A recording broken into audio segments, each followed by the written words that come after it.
저는 잘 모르겠습니다. 실은 그건 잘 모르겠는데 저는 당신은 왜 책을 읽는가? 라고 저에게 질문을 던졌던 분들이 있는데 저는 개인적으로 글을 쓰는 사람이기 때문에 책을 통해서 글 쓰는 훈련을 하고 싶다 그런 거는 지난 것 같아요. 이제는 그건 제가 욕망한다고 되는 것 같지 않다는 생각이 들었고요. 저는 책을 통해서 정말 많이 위로받습니다. 이번에 일본의 3.1 대지진 때 그 쓰나미를 겪었던 그 많은 슬픔을 당한 사람들이 일본 정부에게 세 가지를 요청했다고 합니다. 하나는 밥이었고요, 하나는 물이었습니다. 그리고 나머지 하나는 뜻밖인데 책이었습니다.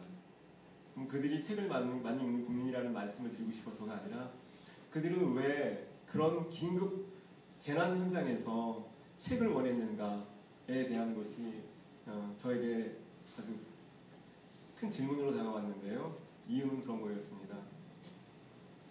우리의 선대들은 이런 위험을 당했을 때 어떻게 이 긴급한 위기로부터 자신을 위로하고 그곳을 빠져나올 수 있었는지 그 지혜를 배우고 싶어서 책을 보내달라고 이야기했다고 합니다.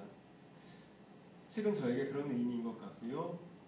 그리고 또 하나 조금 말씀드리면 이 시대에 이제 오피니언 리더라고 불리우는 사람들이 있는 것 같습니다. 마음속으로 탁 떠오르는 사람들이 있으실 것 같은데요.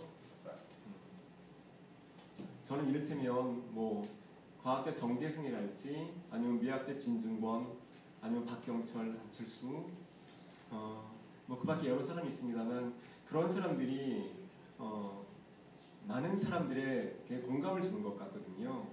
근데 그 사람들이 공감을 얻을 수 있는 힘이 어디에 있었는가 저는 면밀히 한번 바라보았습니다.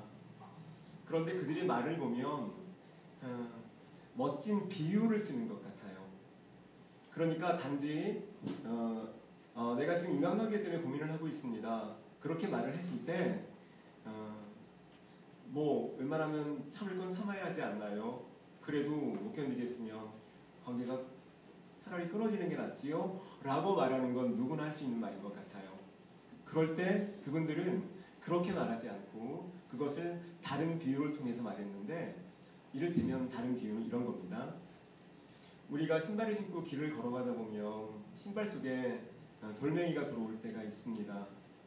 그런데 신발 속에 돌멩이가 들어온다고 우리는 항상 신발을 벗는 것 같지는 않아요. 참을만 하면 그냥 걸어가지요.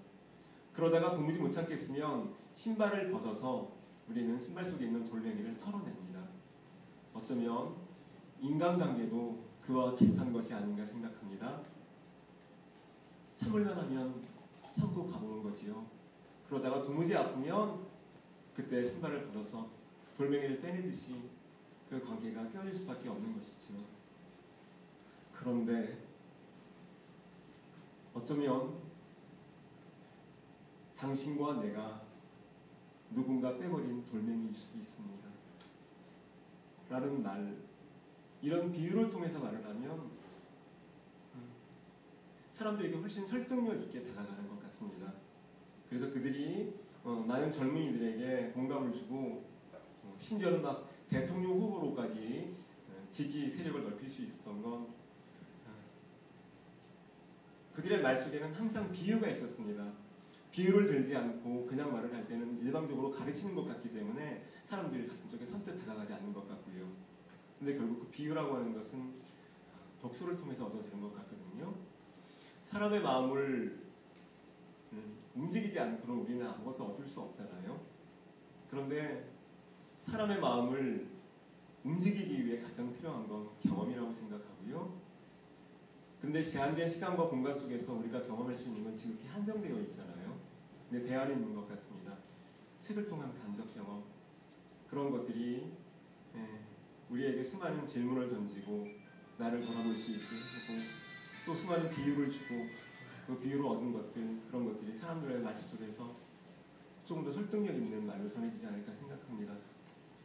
책을 많이 읽는 것보다 책 속에서 만난 좋은 이야기들을 많이 기억하는 게 훨씬 중요하다고 저는 생각합니다.